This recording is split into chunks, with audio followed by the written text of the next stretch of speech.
ராமனுக்கும் ராவணனுக்கும் இடையே தொடர்ந்து போர் நடந்து கொண்டிருக்கிறது. ராவணனது தலைகள் அறுபட அறுபட இடைவிடாது புதிதான தலைகள் தோன்றிய வண்ணம் இருக்கின்றன.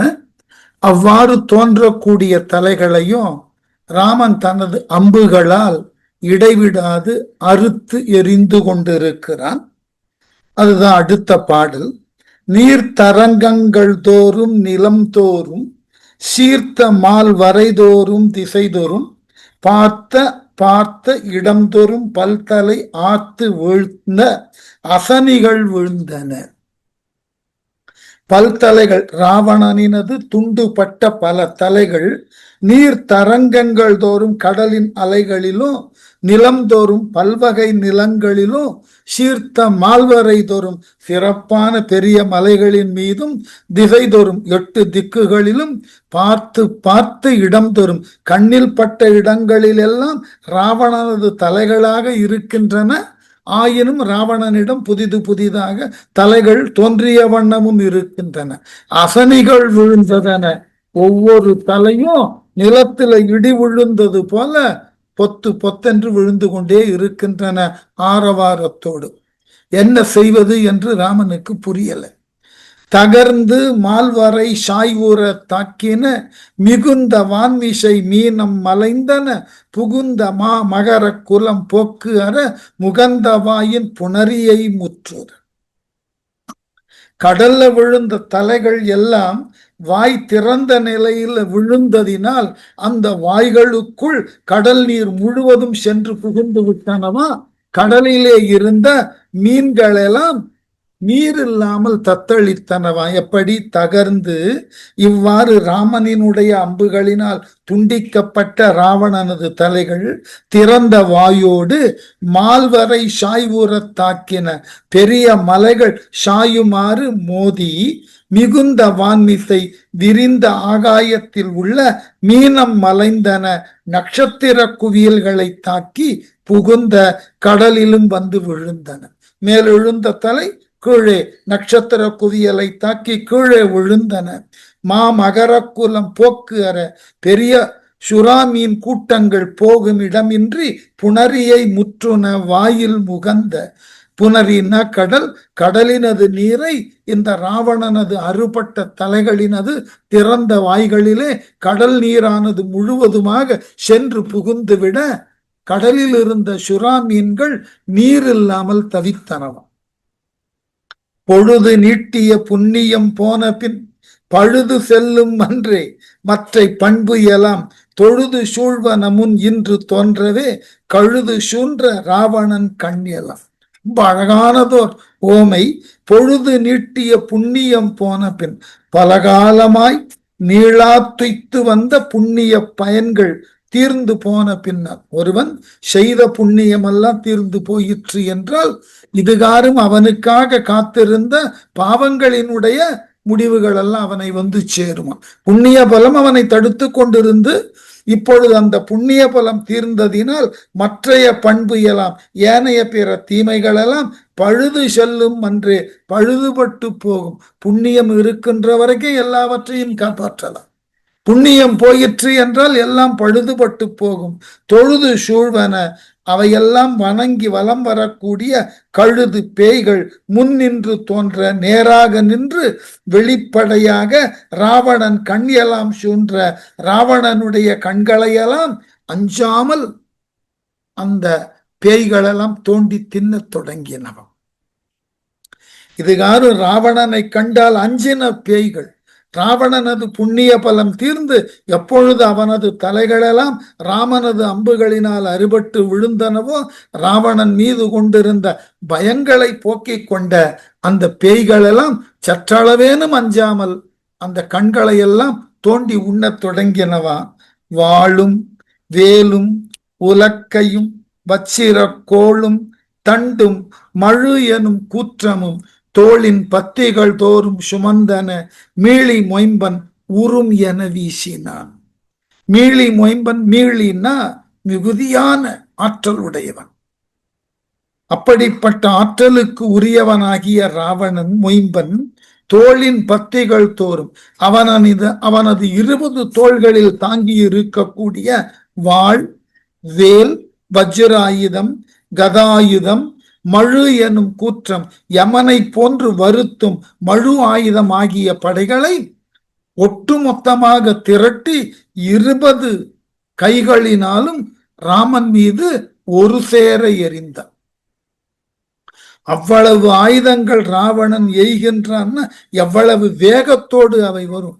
எத்துணை கணக்கில்லாத ஆயுதங்கள் அத்தனையும் ஆனைய சிந்திட ஆண்தகை வீரனும் வினயம் என் இனி யாது கொல் வெல்லுமா நினைவன் என்ன நிசா சரண் மேனியை புனைவன் வாளியினால் என பொங்கின.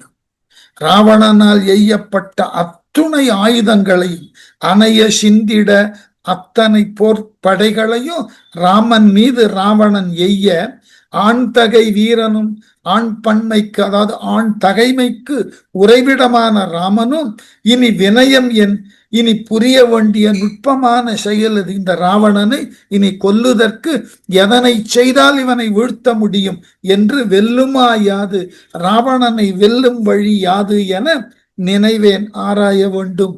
தொடர்ந்து இவ்வாறு போர் செய்து கொண்டிருப்பதில் பயனில்லை என்று நிதாசரன் மேனியை அரக்கனது உடலை வாளியினால் புனைவன் கணைகளால் அலங்கரித்தேன் என்று பொங்கினான் என்று வெகுண்டு எழுந்து கோபத்தோடு என்ன பண்ணா ராமன்? கணக்கில்லாத அம்புகளை செலுத்தி ராவணனை அம்புகளினாலேயே முடிவு. எப்படியா? மஞ்சி அரங்கிய மார்பினும் தோளினும் நஞ்சி அரங்கிய கண்ணினும் நாவினும் வஞ்சன் மேனியை வார்கனை அட்டிய பஞ்சரம் எனலாம் படி பண்ணினான். எப்படி பண்ணினானா? மஞ்சி அரங்கிய மார்பினும் தோளினும், நிறத்தால் மேகத்தை போன்று கருத்திருக்கக்கூடிய இதுகாரும் எதிரிகளை தோல்வி உறச் செய்த உறுதி வாய்ந்த மார்பினை கொண்டிருந்த ராவணனது மார்பிலும் அவனது 20 தோள்களிலும் நஞ்சு அரங்கிய கண்ணினும் நாவினோ நச்சினை செலுத்தக்கூடிய நச்சினை சிந்தக்கூடிய கோபத்தை கொண்டுள்ள அவனது 10 முகத்தில் இருந்த 20 கண்களிலும் 10 முகத்தில் இருந்த நாக்குகளிலும் வஞ்சன் மேனியை உடலினது வேறு பிற உறுப்புகளின் மீதும் வார்க்கனை எட்டிய நீண்ட அம்புகளை வைத்திருப்பதற்கு ஏற்ற பஞ்சரம் எனலாம் அம்பரா தூணி போல கணக்கில்லாத அம்புகளை செலுத்தி ராவணனது உடலையே ஒரு அம்பரா தூணி போல மாற்றி விட்டான் ராமன். இங்க ராவணன் உருவமே தெரியல, அம்புகளினது குவியல் நிற்பது போல நிற்கிறான் ராவணன். ராவணனுக்கு என்ன செய்வதுன்னு தெரியல. வாய் நிறைந்தன, கண்கள் மறைந்தன, மீநிறங்களின் எங்கும் மிடைந்தன, தோய்வரும் கனை செம்புனல் தோய்ந்தில போய் நிறைந்தன அண்டப்புறமெல்லாம். வாய் நிறைந்தன, ராவணனது 10 வாய்களிலும் அம்புகள். கண்கள் மறைந்தன, கண் பார்வை தெரியாத அளவினுக்கு எல்லா கண்களிலும் அம்புகள். நிறங்களின் எங்கும் உடைந்தன, மார்புக்கு மேற்பட்ட இடங்கள் யாவும் அம்புகளினால் நிறைத்து தைக்கப்பட்டிருந்தன. தோய்வரும் கனை செம்புனல் தோய்ந்தில, உடலிலே புகுந்த அம்புகள் குருதி படு முன்னே வெளியேறி போய்விட்டது. ராமனது அம்பு அப்படி வேகம், அப்படி வெளியேறி போனதினால் அண்டப்புறமெல்லாம் போய் நிறைந்தன. ராமனுடைய அம்புகள் ராவணனது உடலை ஊடுருவி கொண்டு வான்வெளி முழுவதும் அம்புகளாகவே காட்சியளித்தன. மயிரின் கால்தொறும் வார்கனை மாறி புக்கு உயிரும் தீர உருவின ஓடலும் செயிரும் சீற்றமும் நிற்க திரள் திரிந்து அயர்வு தோன்ற துளங்கி அழுங்கினார். மயிரின் கால்கள் தோறும், உடம்புல எத்தனை மயிர்கால்கள் இருந்தனவோ அத்தனை மயிர்கால்களிலும் ராமனது அம்புகள். வார்க்கனை மாறி புக்கு நீண்ட அம்புகள் மழை திவலைகளை போலே துளைத்தனவும். உயிரும் தீர, உயிர்த்தல் செய்யவும் மூச்சு விட முடியல ராவணனால. உருவின ஓடலும், ஒரு அம்பு பட்டு வெளியே போறதுக்குள்ள அடுத்த அம்பு உள்ள நுழைகிறது. அவ்வளவு வேகம். செயிரும் சீற்றமும் நிற்க வன்மமும் வெகுளியும் மனத்துள் நின்றாலும் ராவணனால் எதிர்த்து போர் செய்ய முடியல. திரள் திரிந்து அயர்வு தோன்ற ராவணனது ஆற்றல் மெல்ல குறைய தொடங்கியது. உடம்பிலே ஆற்றல் கெட்டு சோர்வு உண்டாகியது. துளங்கி அழுங்கினான். நிலை குலைந்து தேர்ல அப்படியே தடுமாறி நின்றான். என்ன செய்வதுன்னு தெரியல. வாரி நீர் நின்று எதிர் மகரம் பட சோரி சோர உணர்வு துளங்கினான். தேரின் மேல் இருந்தான். பண்டு தேவர்தம் ஊரின் மேலும் பவனி உலாவுவான். எப்படி? பண்டு தேவர்தம் ஊரின் மேலும், தேவர்கள் வாழக்கூடிய சொர்க்கத்திலும் தனது வீரார்ந்த தேரினை கொண்டு வெற்றி வீரனாக பவனி வந்த ராவணன் இந்த போர்க்களத்துல வாரி நீர் நின்று கடல் நீரிலிருந்து எதிர்த்து மோதி மகரம் பட மகர மீன்கள் இறந்து போகுமாறு ஷோரி ஷோர இவன் உடம்புல இருக்கக்கூடிய ரத்தம் வெள்ளமென பெருக்கெடுத்து கடல்ல கலக்க கடல்ல இருந்த மகர மீன்கள் இவனது இரத்தத்தினால் இறந்து போயினவன். உணர்வு துளங்கினான். அறிவு கலங்கி தேரின் மேல் இருந்தான். தேரின் மீது கிடந்தான். என்ன செய்வதுன்னு தெரியல. ஆத்து கொண்டு எழுந்து உம்பர்கள் ஆடினார். வேர்த்து தீவினை வெம்பி விழுந்தது. போர்த்து போய்த்தனன் என்று பொலம்கொள் தேர் போர்த்து சாரதி போயினன் பின்றுவான். உம்பர்கள் ஆத்து கொண்டு எழுந்து ஆடினர். ராவணன் தேர் மேல உணர்வற்று விழுந்து கிடப்பதை பார்த்தவுடனே இது ஒரு காணுதற்கு அரிய காட்சி. இப்படி எல்லாம் ராவணனை பார்க்கவே முடியாது. இப்படி விழுந்த நிலையை கண்டு மகிழ்ச்சியோடு தேவர்கள் ஆரவாரம் செய்தார்கள், கூத்தாடினார்கள். தீவினை வெம்பி வேர்த்து விழுந்தது. தீவினையானது மனம் புழுங்கி அச்சத்தால் வேர்த்து விழுந்தது போல தீவினையின் வடிவான ராவணன் விழுந்து கிடந்தான். சாரதி ராவணனினுடைய தேர் ஓட்டுபவன் போர் துப்பு ஓய்ந்தனன். போர் புரியும் ஆற்றலினை ராவணன் இழந்து விட்டான் என்பதை உணர்ந்து என்று கருதி பின்றுவான். அங்கு நிற்காமல் போர்க்களத்தில் இருந்து பின்வாங்கினான். பொலம்கொள் தேர் பொன்மயமான ராவணனினது தேரை பேர்த்து போயினான். ராமனது வில்லிலிருந்து விடுபட்டு ராவணால் தாக்க இயலாத அளவினுக்கு ராவணனது தேர்ப்பாகன் பத்திரமாக ராவணனை போர்க்களத்தை விட்டு புறமான பகுதிக்கு தேரினை ஓட்டிச் சென்றான். கை துறந்த படையினன் கண் அகல் மெய் துறந்த உணர்வினன் வீழ்தலும் எய்திறம் தவிர்ந்தான். இமையோர்களை உய்திறம் துணிந்தான். அறம் உண்டுவான். இந்த இடத்துலயும் ராமன் எந்த அளவிற்கு நேர்மையை கடைபிடித்திருக்கான்னு பாருங்க. எப்பொழுது ராவணன் செயலற்று விழுந்தானோ அவன் மீது இனி தொடர்ந்து ஆயுதங்களை எய்வது தவறு, அது அறம் அற்றது. இமையோர்கள் உய்திறம் துணிந்தான். தேவர்களை காக்க துணிவு கொண்டவனாய் நாரணன் ராமனாய் அவதரித்த பின்னும் கை துறந்த படையினன் கையிலிருந்து நழுவிய படைக்கலத்தை உடையவனாய் கண் அகல் மெய் துறந்த உணர்வினன் இடம் விரிந்த உடம்பில் உணர்ச்சி அற்றவனாய் உள்ள ராவணனை வீழ்த்தலும் தேரிலே மயங்கி வீழக்கூடிய அளவினுக்கு தாக்கி அதனால் தேரில் மயங்கி ராவணன் விழுந்திருக்கிறான். அறம் உண்ணுவான். போர் அறத்தை நினைவு கொண்டவனாகிய ராமன் எய்திறம் தவிர்ந்தான். இனி தொடர்ந்து அம்பினை கொண்டு ராவணனை தாக்குவது தவறு என்று அப்படியே நின்று விட்டான். தன் எதிரே ஆயுதம் எடுத்தவனோடு ஆயுதம் கொண்டு தாக்கணும். மயங்கி விழுந்தவன் கையில் ஆயுதம் இருக்காது, அவன் எப்படி தாக்குவது? இது தர்மம் அன்று. ராமன் அந்த நேரத்திலும் தர்மத்தை கடைபிடித்தான். அதுதான் கேள்வி. இவ்வளவு தெளிவாயிருந்த ராமன் வாலிவதத்துல மட்டும் ஏன் தர்மத்தை விட்டு விலகினான்? இன்றைக்கும் சொல்லுவார்கள் அல்லவா ஆங்கிலத்துல இந்த $1 மில்லியன் கொஸ்டின். அதுதான் அது நிறைய அந்த பகுதி நடத்தும் போது நிறைய விளக்கம்லாம் சொல்லிட்டோம். இருந்தாலும் எப்பொழுது எண்ணினாலும் மற்றவர்களோடு போர் புரிகின்ற பொழுது எல்லாம் அறத்தை முன்னிறுத்தி விவாதிக்கக்கூடிய ராமன் அறத்தினை முன்னிறுத்தி செயல்படக்கூடிய ராமன் அங்கு ஏன் அறத்திலிருந்து விலகினான்? அதாவது வேடிக்கை என்னன்னா, நாம தெரிந்து ஒரு உயரமான இடத்திலிருந்து குதிச்சோம்னா, தெரிந்து அறிவுபூர்வமாக தெரிந்து ஒரு 10 அடி உயரத்திலிருந்து குதித்தோம்னா தப்பிச்சிடும். ஏன்னா நமக்கு தெரியும் விழக்கூடிய இடம், அதனுடைய உயரம் எல்லாம் தெரியும். ஆகவே விழுகின்ற பொழுது ஒரு பாதுகாப்பு உணர்ச்சி வரும்.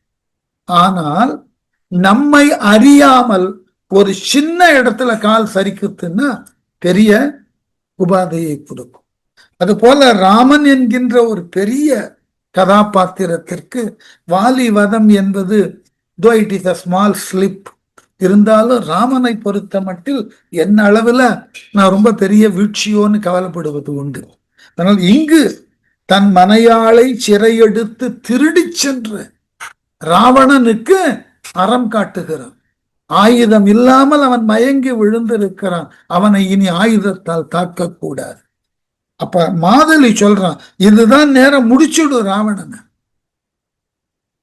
தேரினால் பின்னை யாதும் செயற்கு அரிது, ஊறுதான் உற்ற போதே உயிர்தனை 100 ரூபாய் என மாதலி நூக்கினான்.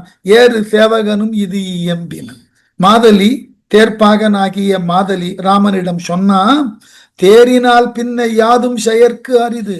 ராவணன் மீண்டும் மூச்சை தெளிந்தான் என்றால் அவன் என்ன செய்வான்னு தெரியாது நமக்கு. இன்னும் மாயமந்திரங்களில் ஆற்றல் மிக்கவன். அவனை ஒன்றும் நம்மால் செய்ய முடியாமலும் போகலாம். இதுதான் சிறந்த வாய்ப்பு.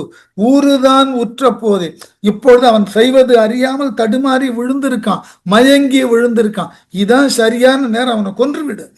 உயிர்தனை 100 ரூபாய், அவன் உயிரினை எடுத்து விடு, இதுதான் சரியான நேரம்னு மாதலி சொன்னான்.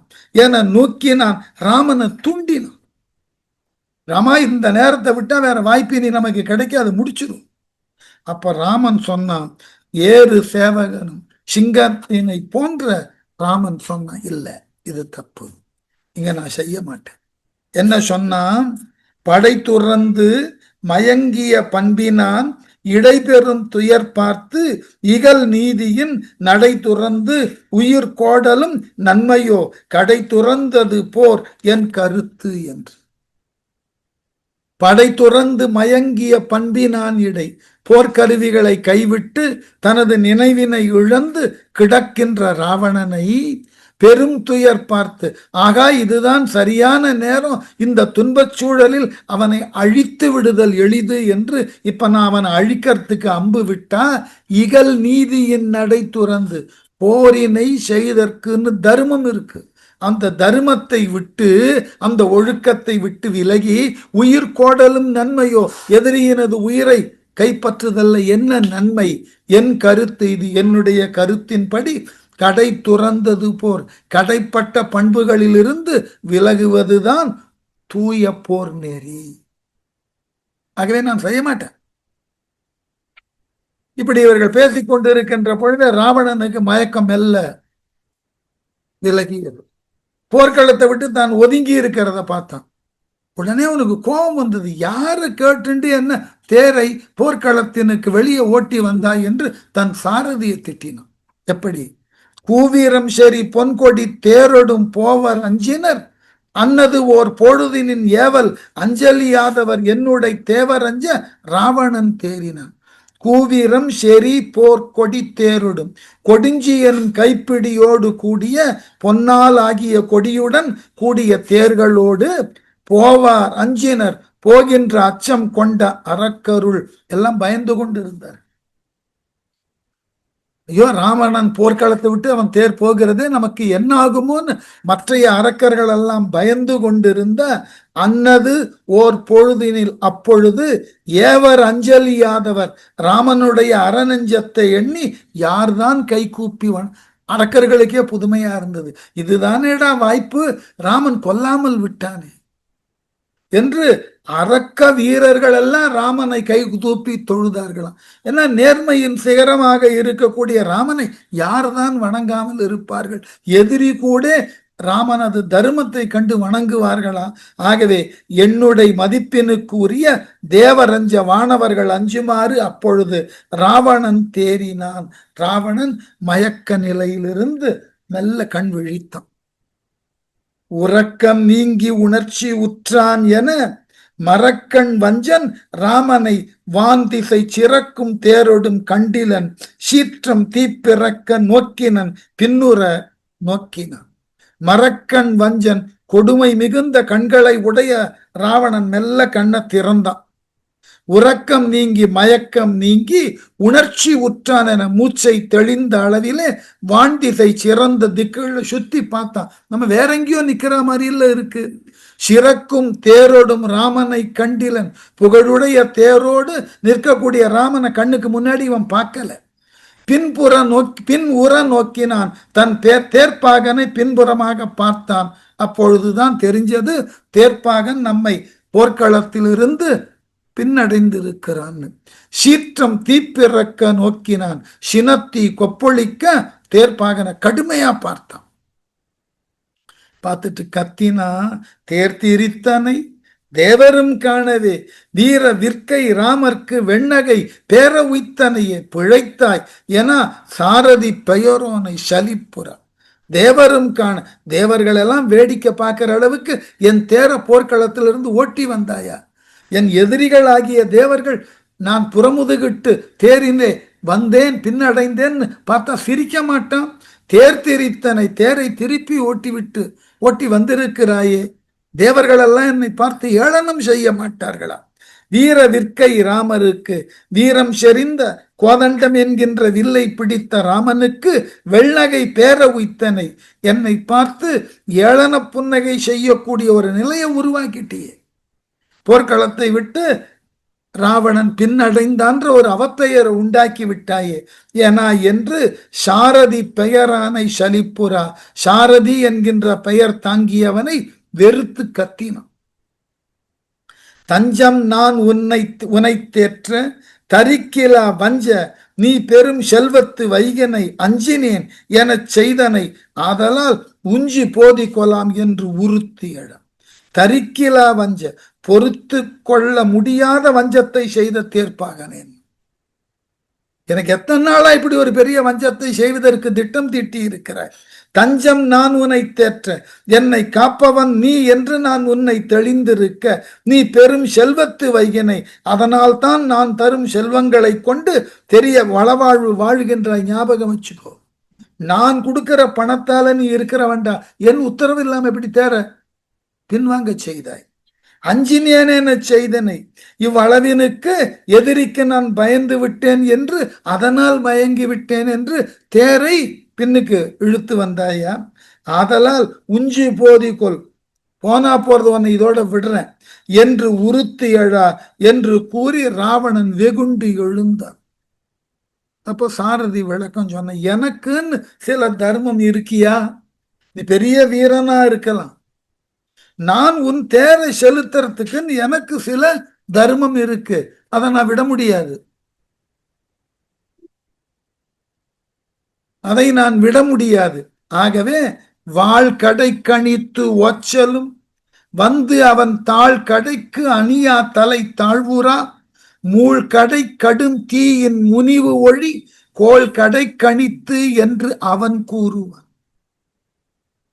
சாரதி சொன்ன, நீ கோவிச்சுக்கோ, உன் கோபம் நியாயமானது, நான் உனக்கு ஒரு பெரிய அவமானம்னு நீ நினைக்கிற, ஆனால் எனக்குன்னு சில கடமை இருக்கு. ராவணனுடைய வாளை பார்த்துட்டான், எங்க வெட்டி போட்டாலும் போட்டுருவான். வாள் கடை கணித்து ராவணன் கையில இருந்த வாளினை கடை கண்ணால பார்த்து கொண்டே பேசணும். ஓச்சலும் சாரதி மீது வீசறதுக்கு ராவணன் ஓங்கினான். சாரதி நெருங்கி தாழ்கடைக்கு அணியா ராவணனுடைய பாதங்களுக்கு அருகில வந்து தலை தாழ்வுரா தன் தலையினை தாழ்த்தி வணங்கி கடை கணித்துக்கொள், என்னுடைய சொற்களை ஏற்றுக்கொள். நான் சொல்றத கொஞ்சம் கேளு. மூள் கடை தீயின் முனிவு ஒழி, யுக காலத்துல முடியக்கூடிய அளவுக்கு நெருப்பை கொட்டாதே என் பேர்ல, யுகத்தை எரிக்கக்கூடிய நெருப்பை என் மீது கொட்டாதே. என்று அவன் கூறுவான். சொல்லிட்டு நிதானமா பேச ஆரம்பிச்சான். ஆண் தொழில் துணிவு ஓய்ந்தனை ஆண்டு இறை ஈண்ட நின்றிடின் ஐயனே நின்னுயிர் மாண்டது இக்கணம் என்று இடர் மாற்றுவான் மீண்டது இத்தொழில் எம் வினை மெய்மையால். எனக்கு கடமை இருக்கு பாரு. ஐயனே, தலைவனே, ராவணனே, ஆண் தொழில் துணிவு ஓய்ந்தனை வீரச்செறிவு புரியும் துணிவு உன்னிடத்தில் தளர்ந்துள்ளது. நீ மயங்கி விழுந்துட்ட. ஆண்டு இறை ஈண்டு நின்றிடின் அந்த இடத்தில் அங்கேயே இருந்தால் நின்னுயிர் அக்கணம் மாண்டது என்று உன்னுயிர் அந்த கணம் ஒழிந்து விடும் என்று கருதி இடர் மாற்றுவான் உனக்கு வரக்கூடிய துன்பத்தை போக்க வேண்டும் என்ற எண்ணத்தினால் மீண்டது இத்தொழில் தேரினை மீட்டு கொண்டு வந்தேன். இப்போ உனக்கு சுய நினைவு வந்துடுச்சு இல்லையா? நான் அந்த இடத்துல நீ தொடர்ந்து இருந்தால் இறந்து படுவாய். உன்னை ஆசுவாசப்படுத்துறதுக்கு தான் நான் தேரினை மீட்டு ஓட்டி வந்தேன். எம் வினை மெய்மை, என்னுடைய செயல் தேர்ப்பாகனுக்கு உண்டான செயல். எனக்குன்னு வகுக்கப்பட்ட தர்மத்துல நான் இருக்கேன். இதை நீ தவறுன்னு சொல்லக்கூடாது. ஓய்வும் ஊற்றமும் நோக்கி உயிர் பொறை சாய்வு நீக்குதல் சாரதி தன்மைத்தால் மாய்வு நிச்சயம் வந்துழி வாழினால் காய்வு தக்கது அன்றால் கடை காண்டியால். மாய்வு நிச்சயம் வந்துழி மடிவது உறுதி என்று சாரதி முடிவுக்கு வரும்போது ஓய்வும் ஊற்றமும் நோக்கி தேர் மீது இருக்கும் தலைவனின் தளர்ச்சியையும் வலிமையையும் அறிந்து உயிர் பொறை சாய்வு நீக்குதல் உடலின் தளர்ச்சியை நீக்கும் செயல்களை சாரதியானவன் தான் செய்யணும். தலைவனுடைய கண்டிஷனை பார்த்து நான் செயல்படணும். நான் அப்படிதான் செயல்பட்டிருக்கேன். சாரதி தன்மை, இதுதான் தேரோட்டியினுடைய தகுதி. ஆகவே அதற்கு உட்பட்டு தான் உன்னை நான் காப்பாத்தினேன். வாளின் மேல் காய்வுறு தக்கது என்று வாள் கொண்டு தண்டிக்க நினைத்தால் என்னை கொல்றது ஒன்றும் நீதி இல்லை, தக்க செயல் இல்லை. நான் எனக்கு வகுக்கப்பட்ட செயலை செஞ்சேன். இதை தப்புன்னு நீ எப்படி சொல்ல முடியும்? அதற்கு எப்படி நீ என்னை தண்டிக்க முடியும்? நான் எனக்கு உண்டான கடமையிலிருந்து வழுவல. கடை காண்டி இறுதியில் நான் செய்த செயலின் உண்மை நோக்கத்தை உணர்ந்து கொள். அந்த இடத்துல அப்போதைக்கு உன்னால முடியல. உன்னை ஆசுவாசப்படுத்தி உன்னுடைய சோர்வை போக்கணும். போர்க்களத்துக்கு நடுவில் நின்று அது நடக்காது. அதனாலதான் புறம்பாக ஓட்டி வந்தேன். இப்போ உன்னுடைய ஆற்றல் மீண்டு வந்து விட்டதவா போருக்கு போலாம். எனக்கு உண்டான கடமை எதுவோ அதைத்தான் செய்தேன். அதை தப்புன்னு சொல்றதுக்கு உனக்கு அதிகாரம் கிடையாது. நீங்களே பார்க்க, காரை ஓட்டி கொண்டு செல்லக்கூடிய ஓட்டுநர் வண்டியில ஏதாவது ஒரு சிக்கல், ஒரு பிரச்சனை வந்துட்டதுன்னா, கிரைசிஸ் வந்துட்டதுன்னா நீங்க அந்த காருக்கு சொந்தக்காரரா இருக்கலாம். நீங்க அவனுக்கு இன்ஸ்ட்ரக்ஷன் கொடுக்க கூடாது. அவனுக்கு தெரியும் அந்த காரை எப்படி பாதுகாப்பா விபத்துல இருந்து மீட்டு எங்கேயாவது ஒரு இடத்துல சேஃபா கொண்டு போய் நிறுத்துறது அவனுக்கு தெரியும். அவன்கிட்ட விட்டுணும்.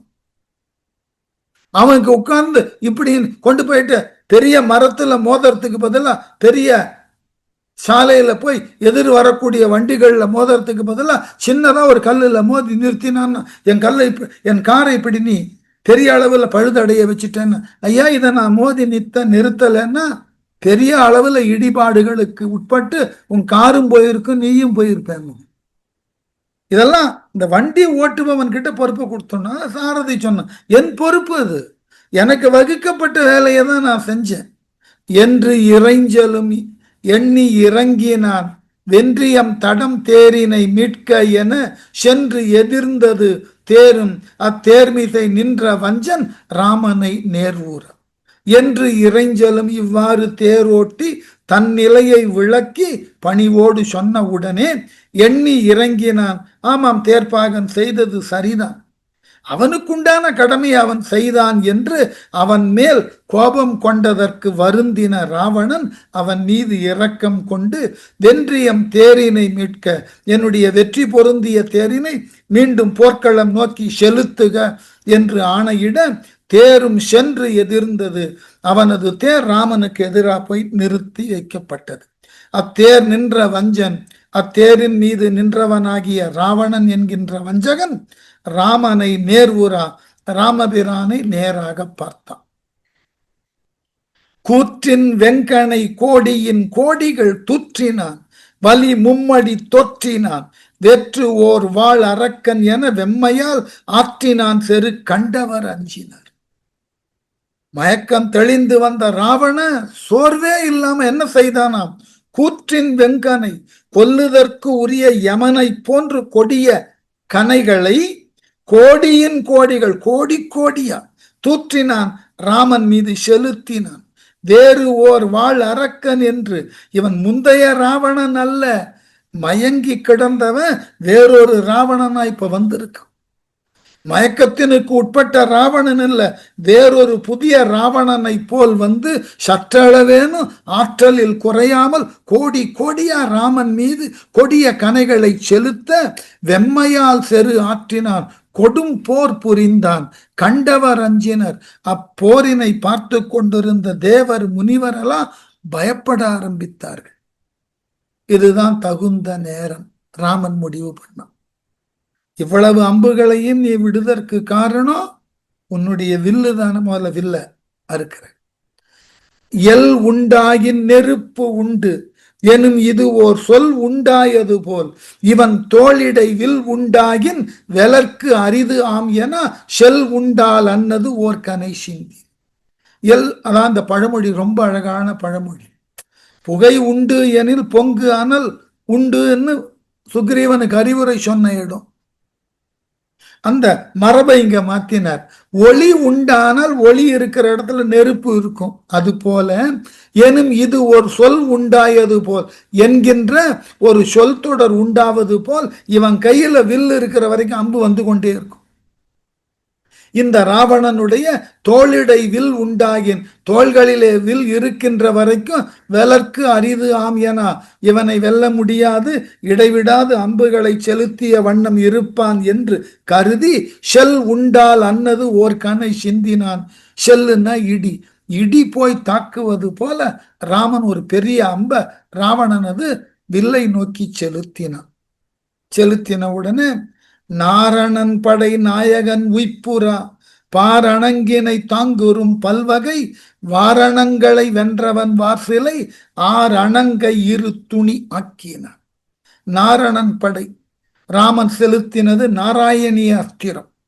அந்த அஸ்திரத்தை கொண்டு நாயக்கன் தலைவன் ஆகிய ராமன் உய்ப்புறா செலுத்தி பாரணங்கினை தாங்கும், பூமகளை தாங்கி நிற்கக்கூடிய பல்வகை வாரணங்கள், வாரணம்னா யானை, 8 திக்குகளிலும் இந்த உலகை தாங்கி இருக்கக்கூடிய யானைகளோடு போர் செய்து வென்றவனாகிய ராவணன், வென்றவன் வார்சிலை, வென்றவனாகிய ராவணனது பெரிய வில்லை ஆரணங்கை அச்சத்தை தரக்கூடிய அந்த கொடிய வில்லை இரு துணி ஆக்கினான்.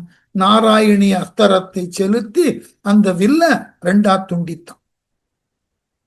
அயன் படைத்தவில் 1000 பேரினான் வியன் படைக்கலத்தால் அற்று விழுதலும் உயர்ந்து உயர்ந்து குதித்தனர் உம்பரான் பயன் படைத்தனும் பல் தவத்தால் என்று. அயன் படைத்தவில் பிரம்மனால் உருவாக்கி தரப்பட்ட வில் ராவணன் கையில் இருக்கு. அந்த வில்லை 1000 பேரினான் வியன் படைக்கலத்தால், 1000 திருநாமங்களை உடையவனாகிய நாராயணனினுடைய பெயரிலே உண்டான அஸ்திரத்தால், நாராயணிய அஸ்திரத்தால் அற்று விழுதலும், ராவணன் கையில் இருந்த அந்த பிரம்மவில் 2ஆக ஒடிந்து விழுந்தவுடன் உம்பர் உயர்ந்தது உயர்ந்து குதித்தன. வானவெளியில தேவர்கள் குதிச்சு குதிச்சு எம்பி எம்பி குதிச்சு சந்தோஷப்பட்டான். பல்தவத்தால் பயன்படைத்தனம் என்றார். நாம இப்படிப்பட்ட ஒரு அற்புதமான காட்சியை பார்ப்பதற்கு நாம எவ்வளவு தவம் பண்ணி இருக்க வேண்டும். ராவணனது வில்லை ராமனது அம்பு அழித்ததேன்னு இந்த காட்சியை பார்ப்பதற்கு நாம என்ன புண்ணியம் பண்ணி இருக்கணும்னு மகிழ்ந்தார்களாம். இந்த ஒரு வில்லு போன உடனே ராவணனுக்கு கோபம். மாறி மாறி வரிசிலை வாங்கினான் 100 100 1000 அவை வேறு வேறு திசை ஊற வெங்கனை 100 ராமணன் நுறுக்கினான். என்ன அழகு பாருங்க. மாறி மாறி ஒன்றன் பின் ஒன்றாக புதிய புதிய வில் எடுக்கிறான் ராவணன். பிரம்மவில்லு போனவன் அதற்கு இணையான இந்த தேர்தட்டில் அவ்வளவு விற்கள் இருக்கு. வரிசைலை வாங்கினான். கட்டமைந்த விற்களை எடுக்க எடுக்க ராமன் என்ன செய்தானா, ராமன் நூறினோடு ஐயிரு கனையவை கோடி விற்களை, ராவணன் எடுத்த கோடி விற்களை கோடி அம்புகளை செலுத்தி வேறு வேறு திசை வெவ்வேறு திசைகளில் போய் விழுமாறு வெம்கனை நூறி கொடிய அம்புகளை செலுத்தி செலுத்தி தூளாக்கினான், நுறுக்கினான், தூளாக்கினான். ராவணன் என்ன பண்ண, இனி வில்லை கொண்டு போர் செய்ய முடியாது. ஆகவே இருப்புலக்கை வேல் தண்டு கோல் ஈட்டி வாழ் நெருப்புலக்க வரும் நெடுங்கப்பனம் திருப்புலக்க உய்த்தான் திசை யானையின் மறுப்பு உலக்க வழங்கிய மார்பினர். திசை யானையின் மறுப்பு உலக்க வழங்கிய மார்பினர் 8 திக்கு யானைகளோடு போர் செய்து அவைகளினது தந்தங்களும் ஒடியுமாறு தன் மார்பினை காட்டிய ராவணன் திருப்புலக்க ராமன் மார்பினை பட்டு நிரந்தரமாக குடிகொண்டிருக்கக்கூடிய திருமகளும் புலந்து கோபப்பட்டு கொஞ்சம் விலகிற அளவுக்கு அவ்வளவு ஆயுதங்களை ராமனது மார்பை நோக்கி வீசினான். அப்பால் திருமகளும் ராமனது மார்பை விட்டு விலகக்கூடிய அளவுல இரும்பு உலக்கை வேல் தண்டு கோல் ஈட்டி வாழ் போன்ற ஆயுதங்களையும் நெருப்பு உலக்க வரும் கப்பணம் தீயை சிந்திக் கொண்டு வரக்கூடிய கப்பணம் என்ற ஆயுதத்தையும் ராமன் மீது ஒரு சேர எய்தான்.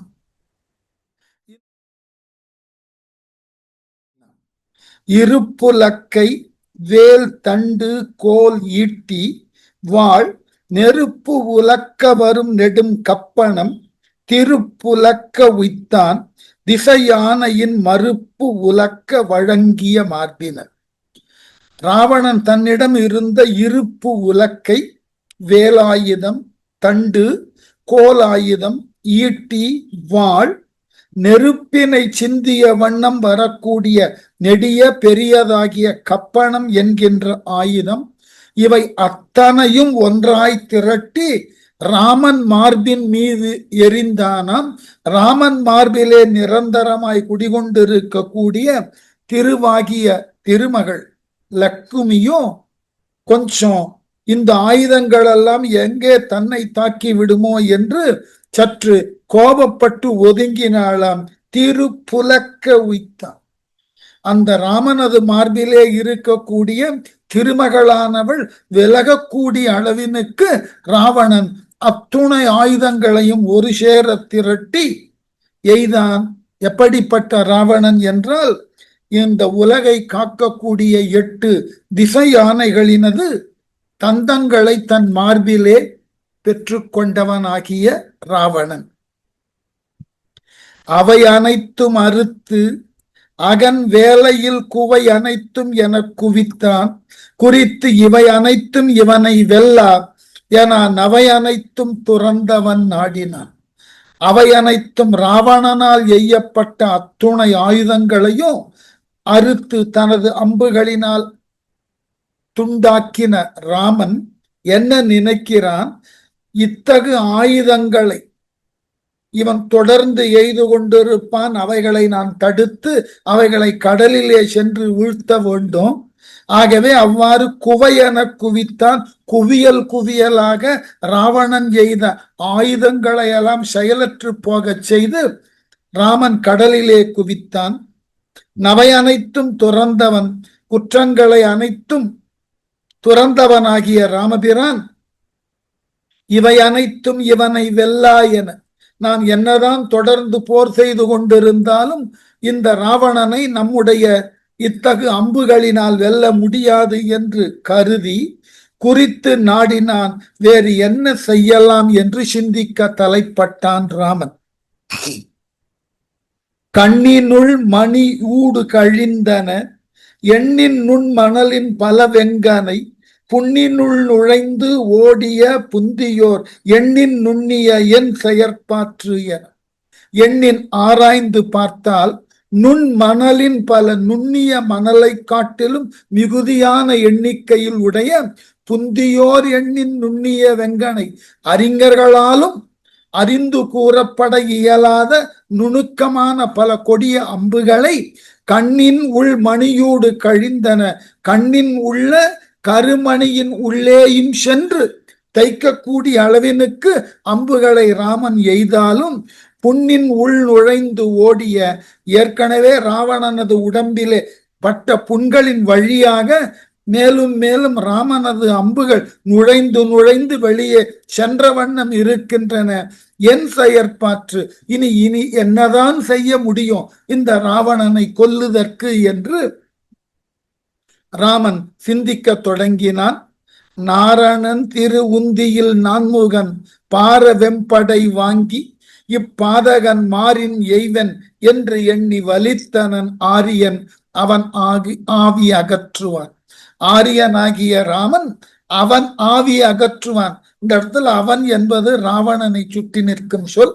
ராவணனது உயிரை எடுக்க நாராயணனது திரு உந்தியில் நான்முகன் நாபிக்கமலத்தே தோன்றிய பிரம்மனினுடைய பார வெம்படை வாங்கி பெருமை மிக்க கொடிய அம்பாகிய பிரம்மாஸ்திரத்தை எடுத்து இப்பாதகன் மாறின் எய்வன், இந்த பாவியினுடைய மார்பில் நான் எய்யப் போகின்றேன் என்று சொல்லி எண்ணி வலித்தான் என்று கருதி அக்கருத்திலே உறுதியாக நின்று பிரம்மாஸ்திரத்தை எய்தற்கு தயாரானான். முந்தி வந்து உலகு என்ற முதற் பெயர் அந்தணன் படை வாங்கி அரிச்சியா சுந்தரன் சிலை நாணில் தொடுப்புறா மந்தரம் புரை தோல் உற வாங்கின. முந்தி வந்துன்னா இந்த உலகிலே முதலாக தோன்றி உலகு ஈன்ற முதற் பெயர், இந்த உலகையும் இந்த உலகின் கண் உண்டான உயிர்களையும் படைத்தவனாகிய அந்தணன் என்றால் பிரம்மன்.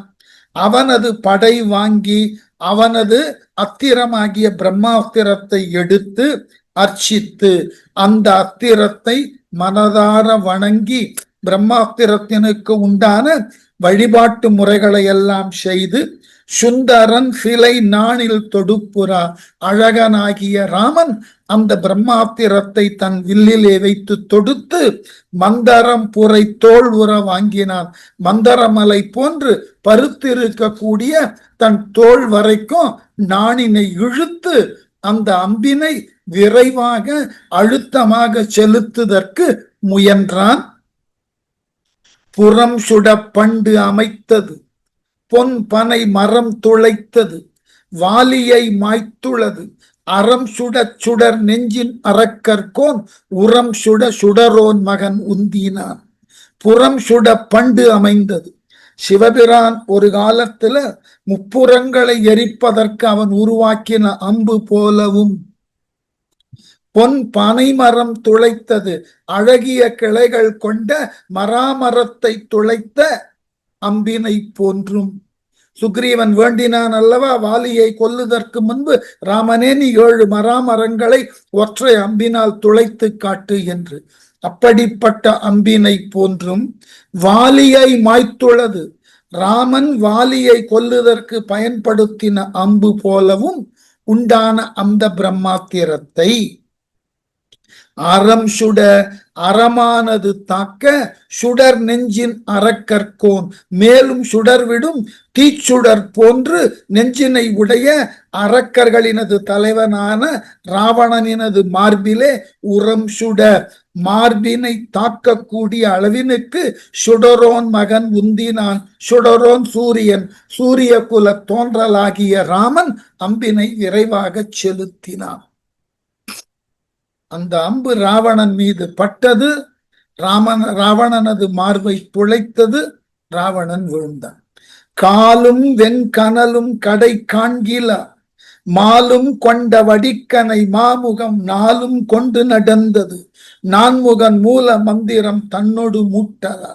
மாலும் திருமாலின் அவதாரமாகிய ராமபிரான் கொண்ட வடிக்கனை கையிலிருந்து விடப்பட்ட அந்த பிரம்மாஸ்திரம் காலும் வெண்கனலும் கடை காண்கிலா, காற்றும் கொடிய தீயும் காண முடியாத அளவினுக்கு அவைகளை காட்டிலும் மிக விரைவாக சென்று தன்னோடு நான்முகன் மாமுகம் நாலும் கொண்டு நான்முகன் போல் 4 திசைகளுக்கும் உரிய 4 முகங்களை கொண்ட அந்த அம்பினது முகம் 4 கூறாக இருக்குமா. அந்த அஸ்திரமானது காற்றை காட்டிலும் நெருப்பை காட்டிலும் வேகமாக சென்று மூல மந்திர மூட்டலால் நடந்தது. பிரம்மதேவனுக்கு உரிய மூல மந்திரத்தை ராமன் சொல்லி எய்ததினால் அந்த மந்திரத்தின் ஆற்றலால் ராவணனை நோக்கி படுவிரைவாக சென்றது அந்த அம்பு. ஆழிமால் வரைக்கு அப்புறத்து அப்புறம் பாழிமா கடலும் வெளி பாய்ந்ததால் ஊழி ஞாயிறு மின்மினி ஒப்புற வாழி வெஞ்சுடர் பேர் இருள் வாரவே. வெண்சுடர் அந்த பிரம்மாஸ்திரத்திலிருந்து புறப்பட்ட பெரியதாகிய ஒளி பேர் இருள் வார பெரிய இருளை அகற்றி ஊழி ஞாயிறு ஊழி காலத்து சூரியன் எவ்வாறு மிக பெரிய அளவிலே பிரகாசிப்பானோ அதுபோல் மின்மினி ஒப்புற மின்மினி என்னுமாறு மால் ஆழி வரை பெரிய சக்கரவாள மலைக்கு அப்புறத்தே உள்ள அப்புறம் பாழிமா கடலும் நீர் நிறைந்த வலிய பெருங்கடலுக்கும் வெளி பாய்ந்தது, வெளியே பாய்ந்தது. அண்ட சராசரங்களையெல்லாம் கடந்து கொண்டு அந்த அம்பு வானவெளியிலிருந்து, என்ன ராமனும் வானன் வெளியில நின்று போர் செய்கிறார்கள். அங்கிருந்து எய்யப்பட்ட அந்த பிரம்மாத்திரம் இவைகளையெல்லாம் கடந்து கொண்டு கிழித்து கொண்டு ராவணன் மார்பை நோக்கி வெகு வேகமாக வந்தது. அக்கணத்தின் அயன் படை ஆண்தகை சக்கர படையோடும் தழியி சென்று புக்கது அக்கொடியோன் உரம் பூமியும் திக்கு அனைத்தும் விசும்பும் திரிந்தவே. அக்கணத்தில் அந்த நேரத்தில் அயன் படை அந்த பிரம்மாத்திரம் ஆண்தகை சக்கர படையோடும் ஆண்களில் சிறந்த குணங்களை கொண்டவனாகிய ராமபிரானினுடைய ஆழிப்படையாகிய சுதர்சன படையை போன்று தழியி சென்று தழுவி போய் அக்கொடியோன் அந்த கொடியவனாகிய ராவணனினுடைய உரம் புக்கது மார்பிலே நுழைந்து பூமியும் திக்கு அனைத்தும் பூமியையும் 8 திசைகளையும் விசும்பும் திரிந்த விண்ணுலகும் நிலை கலங்கின. ஏனென்றால் இத்துணை நிலப்பரப்பையும் வானுலகையும் தான் ஆண்டு அவைகளை அடக்கி வந்தவன். அப்படிப்பட்ட ராவணனது மார்புல இந்த ராமனது பிரம்மாத்திரம் பாய்ந்து அவன் கீழே விழுகிறான். எல்லா உலகங்களும் நடுங்கின. அத்தகைய பெரு வீரன், பெரியதாகிய உடல் வளம் உடையவன் கீழே விழுந்தான். கம்பனுக்கே உண்டான அழகு. முக்கோடி வாழ்நாளும் முயன்று உடைய பெருந்தவமும் முதல்வன் முன்னால் எக்கோடியராலும் வெலப்படாய் என கொடுத்த வரமும் ஏனை திக்கோடும் உலகு அனைத்தும் செருக்கடந்த புயவலியும் தின்று மார்பில் புக்கு ஓடி உயிர் பருகி புறம் போயிற்று ராகவன் தன் புனித வாழி. ராகவனினது புனித வாழி தூய்மையான அம்பானது முக்கோடி வாழ்நாளும் ராவணனினுடைய 3 கோடி ஆயுளையும் முயன்றுடைய பெருந்தவம் பலகாலம் தொடர்ந்து எத்தகைய இடர்பாடு வந்தாலும் அவைகளை தாண்டி அவன் தொடர்ந்து செய்த அரிய பல தவங்களினது பயனையும் முதல்வன் தேவர்களில் ஒருவனான நான்முகன் முன்னாள் பண்டொரு காலத்தில் எக்கோடி யாராலும் 30 முக்கோடி தேவர்களில் எந்த வரிசையை சார்ந்த தேவர்களாலும் உன்னை வெல்ல முடியாது என்று வரம் கொடுத்தானே, அந்த வரமும் வெலப்படாய் உன்னை வெல்ல முடியாது என்று வரம் கொடுத்தானே, அந்த வரமும் இப்பொழுது பயனற்றதாயிற்று. ஏனை திக்கோடும் உலகனைத்தும் மற்ற திசைகளையும் உலகங்கள் எவற்றையும் செருக்கடந்த புயவலியும் போரால் வென்ற தோள் ஆற்றலை உடையவனாகிய ராவணன் அவனது ஆயுளை தின்று மார்பில் புக்கு ராவணனது மார்பிலே நுழைந்து ஓடி உடலெங்கும் சுழன்று உயிர் பருகி ராவணனது உயிரை எடுத்து புறம் போயிற்று. ராமனது அம்பு வெளியே சென்றது. ராவணன் வாய்ந்தான். இந்த காட்சியை பார்த்து ஆர்க்கின்ற வானவரும் அந்தணரும் முனிவர்களும் ஆசி கூறி தூர்க்கின்ற மலர் மாறி தொடரப் போய் பார்க்கடலில் தூய் நீராடி தேர்க்குன்ற ராவணன் தன் செழுங்குருதி பெரும் பறவை திரைமேல் சென்று கார்குன்றம் அணையான் தன் கடும் கனை புட்டிலின் நடுவன் கறந்தது அம்மா. ஆர்க்கின்ற வானவர் ராவணன் விழுந்து பட்டான் என்பதினால் மகிழ்ந்த வானவர்கள் ஆரவாரம் செய்தார்கள். அந்தணர்களும் முனிவர்களும் தங்களினுடைய நிலைமைக்கு மீறி மகிழ்ச்சியை வெளிக்காட்டினார்கள். ஆசி கூறி ராமனை ஆசீர்வதித்தார்கள். தூர்க்கின்ற மலர் மாறி தொடரப் போய் மிகுதியான மலர்களை வானவெளியில் இருந்து தூவினார்கள். பார்க்கடலில் தூநீராடி ராவணன் உடலை துளைத்து சென்ற ராமனால் எய்யப்பட்ட அந்த பிரம்மாஸ்திரம் ராவணனது உடலில் இருந்து புறப்பட்டு எங்கு செய்ததா?